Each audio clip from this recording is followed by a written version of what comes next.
Des milliers de personnes sont sorties dans les rues de Niamey hier, demandant aux troupes américaines de quitter le pays. Demandant aux Américains de partir, les forces américaines qui sont toujours au Niger jusque-là, à qui on a demandé récemment de partir, n'ont pas tout à fait réagi. Maintenant, la population est descendue sur le terrain pour demander aux Américains de partir. La présence américaine sur le territoire de la République du Niger est illégale et viole toutes les règles constitutionnelles et démocratiques.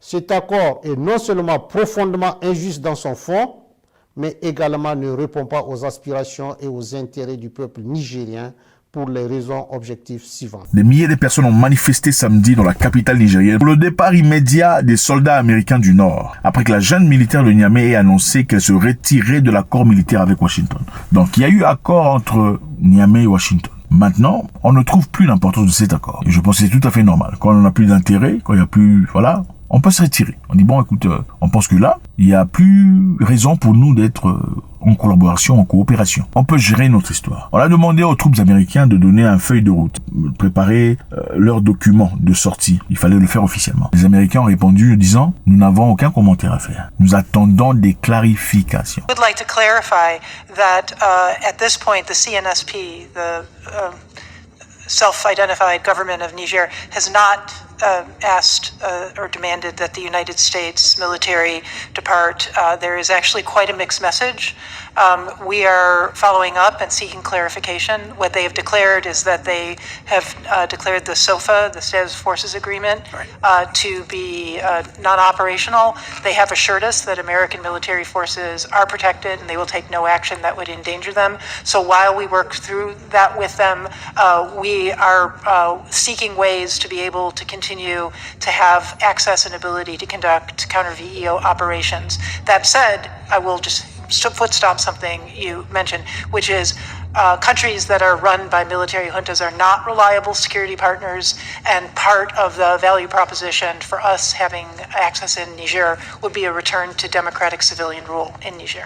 C'est-à-dire, le gouvernement nigérien a demandé aux Américains de faire un papier indiquant comment ils vont faire pour sortir, donnant un délai et tout le bazar. Officiellement, les Américains n'ont pas répondu, n'ont pas fait de commentaires, mais ils ont dit nous attendons des clarifications. Quelle clarification? Si quelqu'un vient te dire bon monsieur, je ne veux plus louer ma maison, faut maintenant partir. Vous allez demander des clarifications pourquoi? Monsieur a été clair, je ne veux plus louer ma maison. Je pense qu'il est temps de partir. On a besoin de quelle clarification? Ils sont restés calmes, c'est-à-dire sans commentaire. Vous savez, souvent quand vous demandez quelque chose à quelqu'un, paye-moi mon argent, reste sans commentaire. C'est une façon de gagner le temps. Soit de vous faire oublier ou d'attendre à ce que votre colère soit apaisée pour plus que vous demandiez avec hargne, ou bien c'est une façon carrément insolente de vous montrer que vous ne valez pas grand-chose. Les troupes françaises, nous savons, ont été demandées de quitter le pays. C'était juste après que le gouvernement nigérien ait demandé à l'ambassadeur français de se présenter pour discuter. Ce dernier refusa, compte tenu de son orgueil. Ensuite, le Quai d'Orsay a réagi disant qu'il ne reconnaissait pas la légitimité du gouvernement nigérien, puisque Mohamed Bazoum était d'après eux le président élu officiellement. Les Nigériens ont demandé aux Français de quitter. Et Emmanuel Macron a réagi avec beaucoup de ferveur en disant « Jamais les intérêts de la France, je les défendrai. La France aux Français. » Non, c'est pas ce qu'il a dit. Il a dit qu'il défendrait les intérêts. Voilà. Donc je pense que notre politique est la bonne. Elle repose sur le courage du président Bazoum, sur l'engagement de nos diplomates, de notre ambassadeur sur le terrain, qui reste, malgré les pressions, malgré tout et malgré toutes les déclarations d'autorité illégitimes, grâce à l'engagement de nos forces de sécurité intérieure et de nos militaires.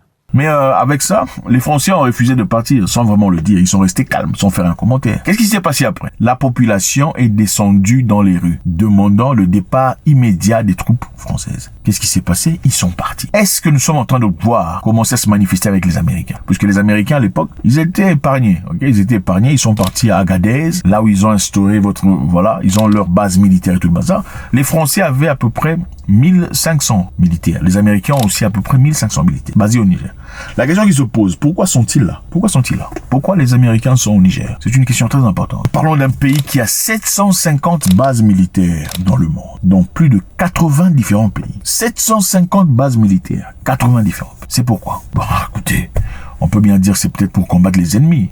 Mais vous avez autant d'ennemis? Comment vous avez autant d'ennemis? 750 bases, 80 différents pays pour protéger chez vous. Comment ça se fait que vous avez autant d'ennemis? C'est ça la question qu'il faut se poser. Je pense que bon, autant on peut avoir des ennemis. Je pense qu'à un moment donné, quand il y en a de trop, il faut commencer à se poser la question, comment ça se fait que j'ai autant d'ennemis, n'est-ce pas? C'est logique. Tu vis dans une classe de l'école ou dans une entreprise et tout le monde ne t'adresse pas là-bas. Ou tu as 80% des gens ne te parlent pas. C'est vrai, s'il y a 2 ou 3 personnes, on pourrait se dire qu'ils sont jaloux, méchants, aigris, tout le bazar. Mais 80% des gens ne t'aiment pas. N'est-ce pas le temps de s'asseoir et se poser de vraies questions, disons, qu'est-ce que j'ai, moi, pour que les gens ne m'aiment pas beaucoup?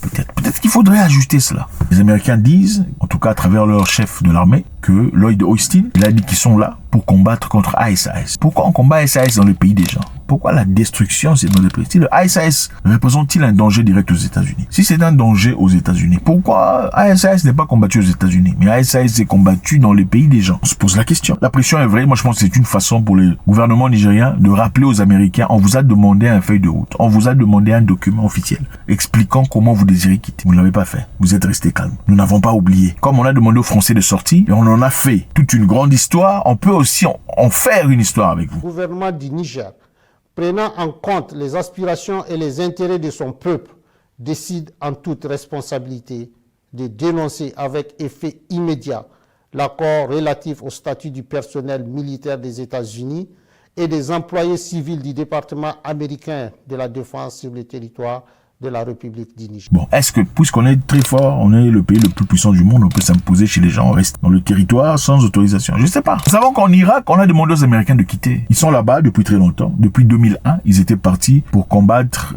Saddam Hussein, prétextant qu'il avait des armes de destruction massive, donc des bombes atomiques. C'était très risqué. Ils ont fait ça à l'ONU où les Américains disaient qu'il était important de faire tomber l'Irak parce qu'ils avaient des bombes. Bon, moi, je sais pas qui l'Irak avait attaqué, mais bref. I take the threat very seriously. I take the fact that he develops weapons of mass destruction very seriously. I remember the fact that he has invaded 2 countries before. Ils sont partis. Plusieurs années plus tard, George Bush et son ami Tony Blair ont reconnu officiellement en disant « On n'a jamais vu des armes de destruction massive en Irak. » En plaisantant. On n'a jamais vu des armes de destruction massive en Irak. Mais qui en a payé les conséquences? Personne. I apologize for the fact that the intelligence we received was wrong. Of course, you can't say that those of us who removed Saddam in 2003 bear no responsibility for the situation in 2015. Et toutes les vies qui ont été détruites, les infrastructures, l'histoire, la culture, tout ce qu'il y avait en Irak a été complètement détruit. Pour une accusation qui finalement était fausse. Qui en a subi les conséquences? Personne. Mais aujourd'hui, en 2024, les troupes américaines sont toujours en Irak. Pourquoi? Grande question. Il y a un temps, le nouveau président irakien a accusé les États-Unis de vol. On a dit que plus de 150 milliards de dollars ont été exfiltrés du pays. Donc, depuis qu'ils sont là, 150 milliards, pas millions, milliards de dollars est sorti du pays. Mais ils sont toujours là. Prétendument pour combattre le terrorisme. On se demande. Quel terrorisme? Point d'interrogation. Les troupes américaines sont aussi en Syrie depuis 2014. Ils sont partis officiellement pour intervenir contre la guerre civile qui commençait en Syrie. C'était pour empêcher la guerre civile en 2014. Mais ils sont là jusqu'à aujourd'hui. Et les Russes les accusent. Il y a un politicien russe qui les accuse. Un haut responsable militaire russe a accusé les États-Unis d'avoir volé le pétrole dans les régions de Syrie, détenues par les insurgés alliés. On a accusé les États-Unis de voler le pétrole en Syrie. Ils ont même montré des images de drones, des cortèges, des tankers, des camions à carburant en train de sortir. Ça partait où? Ce sont des camions américains. Bon, on ne sait pas. Qui dit vrai? C'est la propagande ou pas? Question, on se pose.